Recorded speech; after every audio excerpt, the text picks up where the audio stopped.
বন্ধুরা আবার একবার চলে এসেছি তোমাদের সামনে নতুন একটা ভিডিও নিয়ে এবং খুবই একটা গুরুত্বপূর্ণ ভিডিও তোমাদের সামনে আমি এই ভিডিওটা করতে চলেছি। এবং এই ভিডিওর মধ্যে যে কটা কথা তোমাদের সামনে বলবো, প্লিজ বন্ধুরা তোমরা যে কজনই দেখো একটু মনোযোগ সহকারে দেখো, কারণ একটা মানুষের নামে বিনা কারণে বিনা কোনো রকম রিজন ছাড়া এই যে বাজে মন্দ বিষয়গুলো নিয়ে নিজের কন্টেন্ট বানাবার জন্য তাকে একদম কি বলবো একদম যাচ্ছেতাইভাবে তাকে নিয়ে যে ভিডিও করছে, এগুলো কিন্তু সত্যিই আর মেনে নেওয়া যাচ্ছে না। এবং কাকে নিয়ে ভিডিও করছি? হ্যাঁ, মন্দিরাকে নিয়ে এবং সোমনাথ দাকে নিয়ে। আজকে ম্যান্ডি থেকে মন্দিরা বলতে বাধ্য হলাম, কারণ তার আজকে যা সিচুয়েশন সেখানে তার পাশে দাঁড়ানোটা আমার সত্যি কথা বলতে পার্সোনালভাবেই মনে হচ্ছে যে না, তার পাশে দাঁড়ানোটা উচিত। অবভিয়াসলি সে যদি নোংরামো আবারও স্টার্ট করে তাকে আবারও সেই ম্যান্ডি বলেই ডাকবো এবং তাকে নিয়ে নেগেটিভ ভিডিওই করব। কিন্তু আজকে তার যা কন্ডিশন, যেখানে সে তার একজন মেয়ে হওয়ার দায়িত্ব কর্তব্য পালন করছে, সেখানে এই ওয়াইটির মোস্ট পপুলার দালাল কিভাবে তার ওই শক্ত মনটাকে ভেঙে দেওয়ার চেষ্টা করছে এবং চাইছে তার বাবা যেন এক্ষুনি তার শেষ নিঃশ্বাস ত্যাগ করেন এবং সেই নিয়ে এই দালাল প্রচুর প্রচুর কন্টেন্ট বানাতে পারবে। এই মেয়ের বা এই বয়স্ক মানুষের হাই কিন্তু এই দালালের উপর লাগবেই লাগবে। বন্ধুরা কেন বলছি কথাটা? কিছুক্ষণ আগে এই দালালের একটা ভিডিও দেখলাম, সেখানে যা নয় তাই কিন্তু এই বয়স্ক মানুষটাকে নিয়ে বলে গেছে। আমি বারংবার আমার ভিডিওতে বলেছি যে না এদিকে দাদু ভালো, না এদিকে আন্টি ভালো, মানে নিপা আন্টির কথা বলছি, মানে ম্যান্ডির মা বাবা কেউ ভালো নয়, সেই দিক দিয়ে ম্যান্ডিও কিন্তু ভালো না। কিন্তু একটা মেয়ে একটা দোষ করেছে, দোষ অবভিয়াসলি করেছে, এই কারণেই বলছি যে সে জেনে বুঝে করেছে, এটাকে ভুল করা বলে না, দোষই করেছে জেনে বুঝে। সেইখান থেকে সে তো ফিরে এসছে, তাই না? সেইখান থেকে সে ফিরে এসে আবারও তার সংসারে সে যথাযুক্তভাবে তার সংসারের দিকে ফোকাস দিচ্ছে। সেইখানে আবারও আগেকার কথা তুলে তাকে নিয়ে নিন্দনীয় ভিডিও করার কি কোনো রকম কোনো মানে হয় বন্ধুরা? তার মানে এই দালাল কারোর সংসার কি কখনো গড়তে পারে? কখনোই গড়তে পারে না, ভাঙতে পারে। দারুণ একটা কথা তোমাদের সাথে এই ভিডিওর প্রথমে একটু শেয়ার করতে চাই, সেটা হচ্ছে এই দালালের কিন্তু 12 ঘরে যাবার সময় হয়ে গেছে। একদিক থেকে MSL, একদিক থেকে দীপদাদা ভাই, আর একদিক থেকে কিন্তু আমার মনে হচ্ছে সোমনাথ দাও এই দালালকে 12 ঘরে পাঠাবার জন্য যথাযোগ্য প্রমাণ কিন্তু রেডি করছে নিজের কাছে। কিছুক্ষণ আগে সোমনাথ দা ভাইয়ের একটা কমিউনিটি পোস্ট দেখলাম, যেটা দেখে জাস্ট মনটা একদম আনন্দে ভরে গেল। দেখো তাদের ভিডিওগুলো দেখলে খুবই কষ্ট লাগছে, খুবই কষ্ট, মানে চোখ দিয়ে জল বেরিয়ে যাচ্ছে।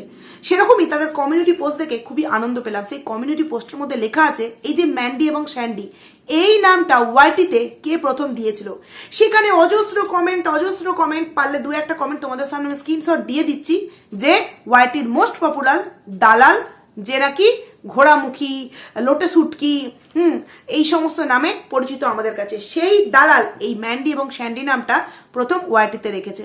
তার মানে বুঝতেই পারছো, এই যে হঠাৎ করে আমি দেখলাম 16 মিনিট আগে, তারপরেই আমি এই ভিডিওটা করতে এলাম।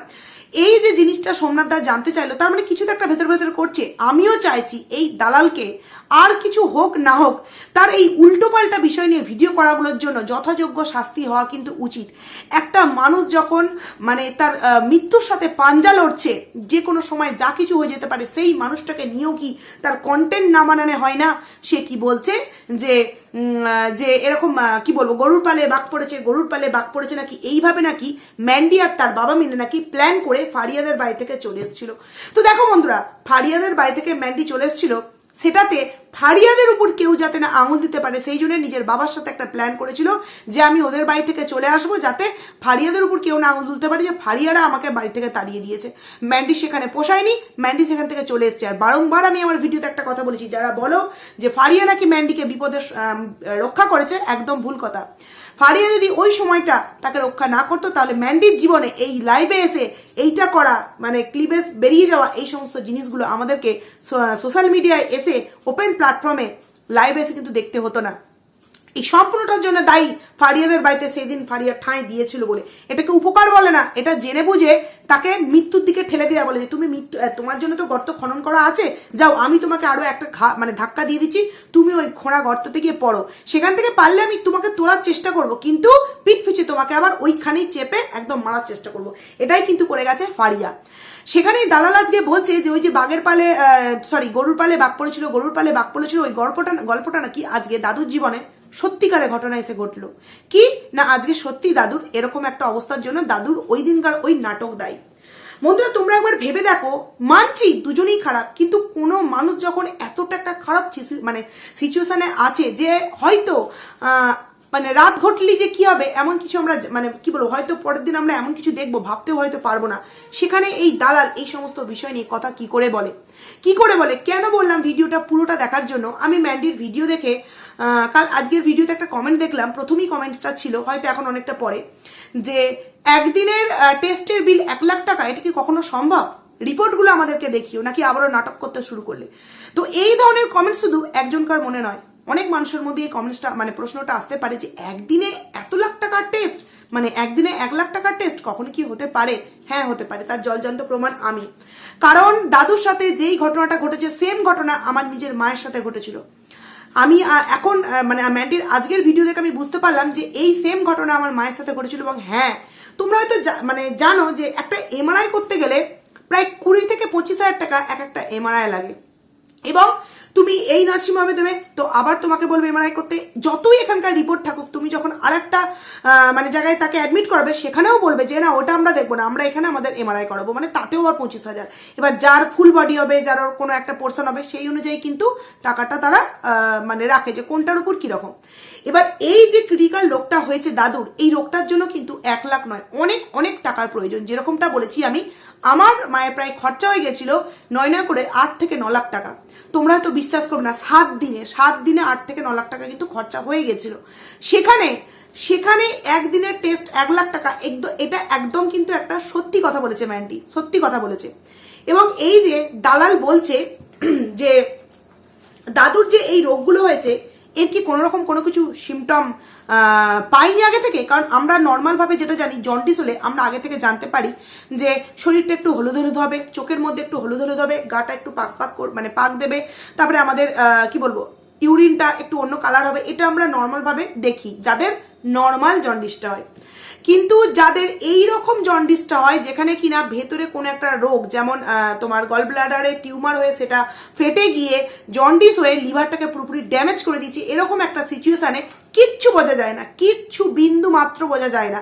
ইনস্ট্যান্ট রোগটার একটা সিমটম তুমি দেখতে পাবে, তুমি যাবে, তুমি দেখবে যে তোমার জন্ডিস কি হাই জন্ডিস, একদম হাই জন্ডিস। সেখানে এই দালাল কিভাবে ম্যান্ডির দিকে ভিউয়ার্সদেরকে ভুল বোঝানো হচ্ছে, তোমরা একবার জাস্ট এই কথাটা শোনো। ও বলছে, তুই যে বলছিস যে আর কিছু করার নেই, এই যে আর কিছু করার নেই, এই কথাটাই কি তুই বলবার জন্য তোর বাবার এই রোগটাকে নিয়ে তুই সিরিয়াসলি ছিলিস না? নাকি তোর বাবা তোর কান পর্যন্ত এই কথাটাকে পৌঁছায়নি? নাকি তুই প্ল্যান করে যে বাবার এইরকম একটা পরিস্থিতি হোক, যেখানে কিনা আমি আমার ভিউয়ার্সদেরকে বলতে পারবো যে আমার আর কিছু করার নেই? মানে ও বলতে চাইছে যে ম্যান্ডি তার বাবাকে জেনে বুঝে এই রোগটার সম্মুখীন করেছে, জেনে বুঝে তার বাবাকে আগে থেকে ট্রিটমেন্ট করায়নি। এইবার কেন বললাম যে একটু মনোযোগ দিয়ে শুনতে, আমি বলছি আমার মায়ের ঘটনা। আমার মা জাস্ট আমাদের তখন 2 বোনেরই বিয়ে হয়ে গেছিল, আমরা 2 বোন। সেখানে আমার মা জাস্ট ফোন করে বলেছিল যে দেখ না, এরকম ইউরিনটা এরকম রকম হচ্ছে। ওই দিন কি বাবাকে সঙ্গে সঙ্গে ফোন করি যে বাপি, মা এরকম এরকম বলছে, তো তুমি মাকে আজকেই টেস্ট করাও। তো সেদিনকে সন্ধ্যাবেলা যেহেতু ফোন করেছিল, নেক্সট দিন মর্নিংয়ে কিন্তু টেস্টটা করানো হয়েছিল। এবং সেই দিনের রিপোর্ট দেখে জাস্ট মাথায় হাত, হাই জন্ডিস। তো মানে ডক্টরও অবাক যে হাই জন্ডিস, আপনারা কিছু বুঝতে পারেনি? কিন্তু না, আমরা কিচ্ছু বুঝতে পারিনি। মানে কোনো সিমটম নেই, না গাপাক, না বমি, না ইউরিনের কালার অন্য, কারণ ভেতরে যে কিছু একটা ড্যামেজ হয়ে গেছে এবং তার কারণেই কিন্তু এই জন্ডিসটা কিন্তু যে জল কম খাওয়ার জন্য বা যে অন্য আমাদের নর্মাল মানুষের যে জন্ডিসটা হয়, যেটাতে ভালো হয়ে যায়, মৌসুম্বি খেলে, আখের রস খেলে, অরল পাতা খেলে যে জিনিসগুলো ভালো হয়ে যায়, এটা কিন্তু ওই জন্ডিসটা নয়। এই জিনিসটা হচ্ছে ভেতরে তোমার কোনো একটা রোগ, যে রোগটা মানে না জানার ফলে সেই রোগটা এতটাই বেড়ে গেছে যে তার কারণে এই জন্ডিসটা দেখা দিয়েছে। এবং এই জন্ডিসের কোনো সিমটম কিন্তু হয় না। তোমরা বিশ্বাস করবে না, যেই দিন আমার মায়ের ওই বিষয়টা আমরা জানতে পেরেছিলাম, সঙ্গে সঙ্গে আমাদের ওখানকার নাম করা ডক্টরকে দেখিয়েছি। সে টেস্ট করে 10 দিনের অনেক ওষুধ দিয়েছিল। 10 দিন খাওয়ার পর বলল এখানে আমরা আর রাখতে পারবো না, সম্ভব নয়। তো সেখানে আমরা ভেবেছিলাম যে কলকাতায় না নিয়ে গিয়ে আমরা ব্যাঙ্গালোর নিয়ে যাই। তো আমার মাকেও কিন্তু আমরা ব্যাঙ্গালোর নিয়ে গেছিলাম। সেখানে আমার মা মানে যখন ওই আমার মায়ের জন্ডিসটা হয়েছিল, মানে লিভারটা পুরোপুরি ড্যামেজ হয়ে গেছিল, তার থেকে 10 বছর আগে আমার মায়ের টিউমার হয়েছিল, পিঠে সিদ্ধার্থে টিউমার হয়েছিল। তখন ব্যাঙ্গালোর অ্যাপোলোতে গিয়ে আমার মাকে অপারেশন করিয়ে নিয়ে আসা হয়েছিল এবং একদম সুস্থ। এতটা প্যারালাইসিস হয়ে যাওয়ার পরেও কিন্তু মানুষটা একদিনের অপারেশনে পুরো ফিট। তারপরেও 10 বছর পর কিন্তু এই রোগটা আবার দেখা দিয়েছিল, যেখানে কিনা ঠাকুর আর চাননি যে ইনি সুস্থ হোক সেখানে, কারণ ঠাকুরের আশীর্বাদ ছাড়া কোনো কিন্তু কিছু হওয়া সম্ভব নয়। সেখানে অ্যাপোলোতে যখন আমার বাবা সেকেন্ডবার নিয়ে গেছিলো এই রোগটা হওয়ার ক্ষেত্রে, তখন কিন্তু আর অ্যাপোলোতে মানে সেই সময় শনিবার পড়েছিল, গণেশ পুজো ছিল, তার মধ্যে রবিবার ছুটি, গণেশ পুজো সোমবার, এরকম করে ওখানে কোনো ডাক্তার সেইভাবে কিন্তু ডক্টর অ্যাভেলেবেল ছিল না। তারপর আমাদেরকে তোমার আর একটা পাশের, আমি তার নামটা বলতে চাই না কারণ এরকম ওপেন প্ল্যাটফর্মে কিন্তু কোনো হসপিটাল বা নার্সিংহোমের নাম কিন্তু নেওয়া ঠিক নয়, তো সেখানে অ্যাডমিট করা হয়েছিল। সেখানে 1 সপ্তাহ রাখা হয়েছিল, অনেক টাকা সেখানে খরচা হয়েছে। খরচা হওয়ার পর কিন্তু সেখানে তারা ঠিক করতে পারেনি, যথারীতি আমাদেরকে বলা হয়েছিল যে বাড়িতে নিয়ে যান, সুস্থ হয়ে যাবে। তখনও আমরা কিন্তু বারংবার ডক্টরদের সাথে মানে এখান থেকে কথা বলার চেষ্টা করেছিলাম যে এখনো তো ঠিকঠাকভাবে সুস্থ হয়নি, আপনারা কেন ছাড়ছেন? বলেছিল না, বাড়িতে নিয়ে যান, সুস্থ হয়ে যাবে। তো বাড়িতে নিয়ে আসার পর কিন্তু কোনো রকম কোনো কিছু সুস্থ নয়, বরঞ্চ আরও অসুস্থ। তো তারপর যথারীতি সেই মুহূর্তে তো আবারও ব্যাঙ্গালোর নিয়ে যাওয়া সম্ভব নয়, আমরা কলকাতায় ভর্তি করেছিলাম এবং একটা যথেষ্ট ভালো নার্সিংহোমে ভর্তি করেছিলাম। পার ডে চার্জ ছিল প্রায় 25 থেকে 30 হাজার টাকা এরকম চার্জ ছিল। সেখানে 7 দিন ছিল, রবিবার অ্যাডমিট, পরের রবিবার কিন্তু শেষ নিঃশ্বাস আমার মা ত্যাগ করেছিল ওই দিনকে। তো সেখানে বিশ্বাস করবে না, সিমটম আমরা কিচ্ছু পাইনি এবং টাকার পর টাকা খরচা করে গেছি, কিন্তু এই জিনিসের টাকা খরচা করলেও কোনো চান্স থাকে না। আর বলেছিল একটাই চান্স, লিভার ট্রান্সফার করতে হবে, যেখানে কিনা আমরা বলেছিলাম যে হ্যাঁ কত টাকা লাগবে, বলেছিল 45 লাখ টাকা লাগবে। তো আমরা তখন বলেছিলাম যে টাকা সমস্ত কিছু বিক্রি করেও জোগাড় করবো, কিন্তু আমাদেরকে গ্যারান্টি দিতে পারবেন যে না মা বেঁচে থাকবে? বলেছিল দেখুন, যেদিন অপারেশনটা হবে তার পর মুহূর্তেও মারা যেতে পারে, 10 বছরও বাঁচতে পারে, আবার অপারেশন থিয়েটারেই কিন্তু মারা যেতে পারে, মানে অপারেশনের যে জায়গাটা সেখানে কিন্তু মারা যেতে পারে, কিন্তু আমরা কোনো গ্যারান্টি দিতে পারবো না। এই মানুষকে বাঁচিয়ে রাখতে গেলে মানে পুরো একদম তোলায় কি বলবো, আতুপাতু করে রাখতে হবে, আতুতুতু করে মানে রাখতে হবে, মানে খাইয়ে দেওয়া, ঘুম পাড়িয়ে দেওয়া, পরিয়ে দেওয়া, সমস্ত কিছু A to Z করতে হবে, এরকম একটা কন্ডিশন। সেখানে মা সময় দেননি, মা চলে গেছে। তো সেই জন্যই আমি বলতে চাইছি, মানে কথাগুলো বলতে গিয়ে মনে পড়ে যাচ্ছে বিষয়টা, সেই সময়টা কি কেটেছিল। এই যে দালাল বলল যে সিমটম কোনো কিছু বুঝতে পারিনি, না, সব রোগের সব সিমটম সবার জন্য সমান নয়। এই যে আমাদের দাদুর ভেতরে কি হয়েছে, গল ব্লাডারে টিউমারটা হয়ে সেটা ফেটে গিয়ে লিভারটাকে পুরো ড্যামেজ করার দরুনই কিন্তু এই জন্ডিসটা জাস্ট ওপরত্ব একটা রোগ হিসেবে দেখা দিয়েছে। অ্যাকচুয়ালি জন্ডিসের জন্য কিছু তার প্রবলেম হয়নি, অ্যাকচুয়ালি হয়েছে লিভারটা মানে তোমার পুরোপুরি ড্যামেজ হয়েছে, ভেতরে টিউমারটা ফেটে গিয়ে। এবার এই দালাল কিভাবে ম্যান্ডির দিকে কথাটা ঘোরালো, যে ম্যান্ডিকে এই কথাটাই শুনতে চেয়েছে যে আর আমার কিছু করার নেই।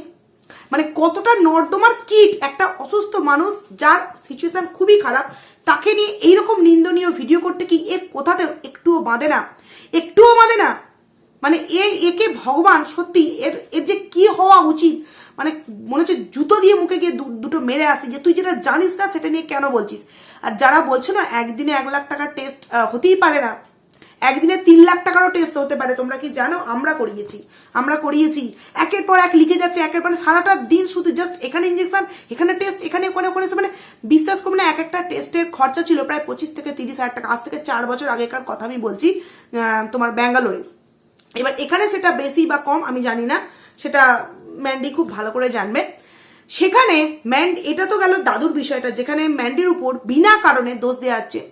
আমি আরো একটা বিষয় আমার বন্ধুদের সামনে বলতে চাইছি, যে এই যে 3rd পার্সন মানুষটাকে যে টানা হচ্ছে, যাকে কিনা এখন ভোঁদর বলা হচ্ছে, যে কিনা ভাই ছিল, তোমাদেরকে এটাও বলে দিলাম, এখন যে দাঁত ফোগলা যাকে মানে ভাই ভাই বলছে, সেও কিন্তু একদিন এর কাছে খারাপ হয়ে যাবে, কারণ এ নিজের স্বার্থ ছাড়া আর কারোর স্বার্থর কথা কখনো কিন্তু ভাবেনি আর ভাববেও না।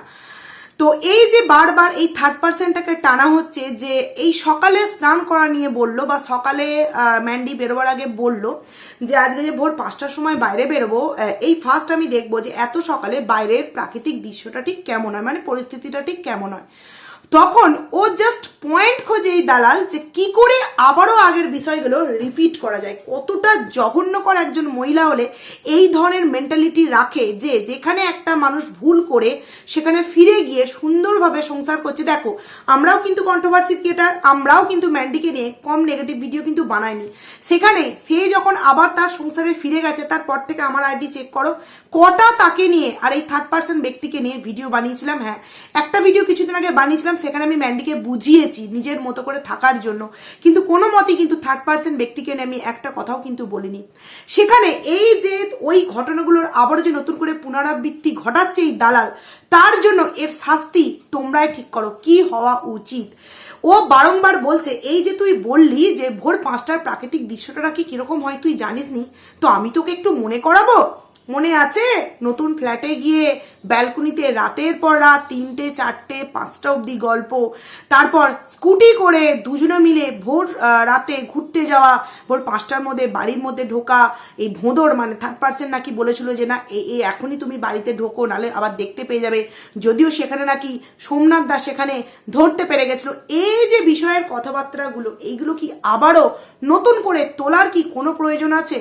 তোমরা একবার বলো তো বন্ধুরা, যেখানে ম্যান্ডির উপর দিয়ে এত বড় একটা ধাক্কা যাচ্ছে, ম্যান্ডির যেই সমস্ত ভিউয়ার্সরা দুদিন আগে ম্যান্ডিকে নিয়ে নোংরা থেকে নোংরাতম কমেন্টস করতো, সেই সমস্ত ভিউয়ার্সরাও কিন্তু আজকে তাকে ভালোবাসছে। কারণ কি, তার ওই দিকটাকে যদি আমরা একটু মানে সাইডে রাখি, তাহলে ও যে একজন সুযোগ্যা কন্যা, তার বাবা মা যাই নোংরামো করুক, সে তার সন্তান হিসেবে নিজের যে শেষ রক্তবিন্দু দিয়েও যে বাঁচাবে বলেছে, এই যে প্রতি ক্ষণে ক্ষণে যে দায়িত্ব পালন যে ম্যান্ডি করছে, সেই দিক দিয়ে তো আমাদের কোনো বিন্দুমাত্র মানে ডাউট নেই যে ম্যান্ডি মুখে বলছে কোথাও কিছু করছে না। এখানে দালাল বলছে ভিউয়ার্সদেরকে ভুল বোঝাবার চেষ্টা করছে যে ম্যান্ডি ওখান থেকে বের করিয়ে নিয়ে এলো, সেখানে তার বাবা যে বারবার পটি করে ফেলছে, টয়লেট করে ফেলছে, যার সেই হুঁসটুকুনি পর্যন্ত নেই, সেখানে সেই মানুষটাকে বাড়িতে নিয়ে চলে এলো কি না সেখানে থাকলে টাকা খরচা হবে। কিন্তু না বন্ধুরা, ম্যান্ডির ভিডিওটা আমিও দেখেছি। ম্যান্ডি কি বলেছে যে ওখানে এই যে বলছে যে এখনো পর্যন্ত আমরা ঠিকঠাকভাবে কিছু জানতে পারিনি, 1 লাখ টাকা টেস্ট হয়ে গেছে, আরও এই টেস্ট বাকি, যার জন্য এত টাকা লাগবে, তারপর গিয়ে যেখানে আমি ক্লিয়ার করে বলতে পারবো। সেখানে অনেক কমেন্ট এসছে, আমি দেখলাম যে তোমরা যেই জায়গায় গেছো ওই জায়গায় কিন্তু একটু টাকার হাঁকডাকটা বেশি। আমি এখানে নামটা বলছি না, ম্যান্ডির ভিডিও দেখলেই তোমরা বুঝতে পেরে যাবে। সেখানে ম্যান্ডি হয়তো আরও বেটার জায়গা পেয়েছে যেখানে সঠিক ট্রিটমেন্ট হবে এবং টাকাটাও হয়তো কম খরচা লাগবে, কম খরচা হবে। সেখানে সেই কারণেই ম্যান্ডি কিন্তু বললো যে এখান থেকে নিয়ে যাচ্ছি, তবে হ্যাঁ বাড়িতে বাবাকে আমি ট্রিটমেন্ট থেকে বিরত রাখবো না, ট্রিটমেন্ট বাবার হবেই, অন্য কোনো জায়গায়, অন্য কোনো হসপিটালে, অন্য কোনো নার্সিংহোমে অ্যাডমিট অবভিয়াসলি আমি করাবো। একবারও কিন্তু ম্যান্ডি বলেনি যে আমি বাবাকে বাড়িতে এনে ফেলে রেখে দেবো।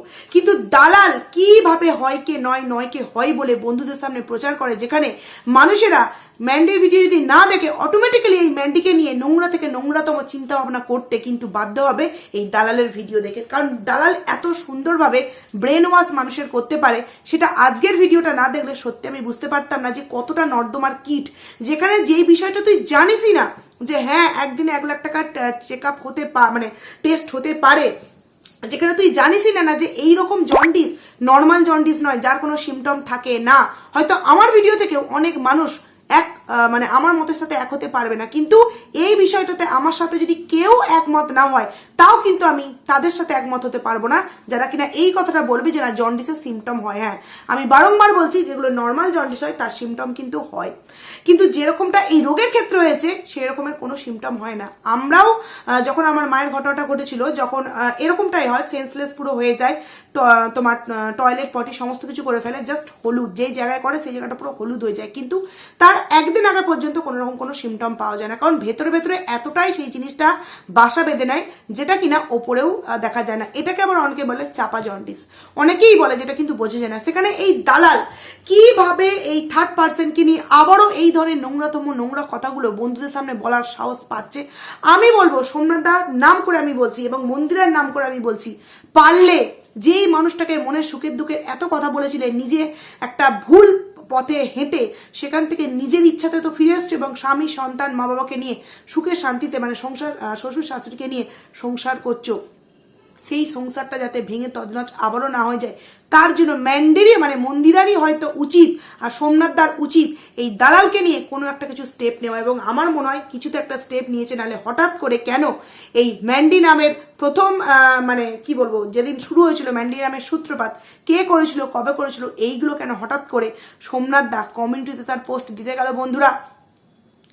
এবার আমি আরো একটা কথা বলতে চাই যে সমস্ত মানুষেরা এই দালালকে বিশ্বাস করো, তারা প্রতিটা বিষয়ে কিন্তু দালালকে বিশ্বাস করো না।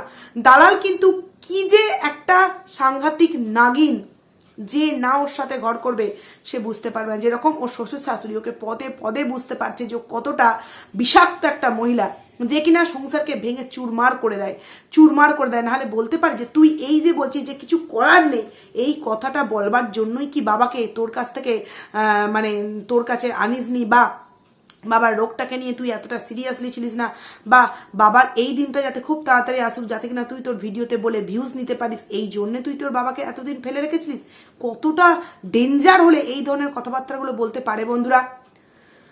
তো যাই হোক, অনেক কটা কথা বলে ফেললাম। আমি আমার ভিউয়ার্সদের কাছে একটাই কথা বলবো, আমার ভিডিওটা যে কজনই দেখো আমার কথাগুলো প্লিজ বিশ্বাস করো। আর এই কথাগুলো পারলে যারা যারা এই ধরনের কমেন্টসগুলো করবে ম্যান্ডিকে গিয়ে, যে একদিনে 1 লাখ টাকা টেস্ট হয় না বা কোনো সিমটম বোঝা যায় তোমরা গাফলতি করেছো, তারা প্লিজ এই ধরনের কমেন্টস করো না।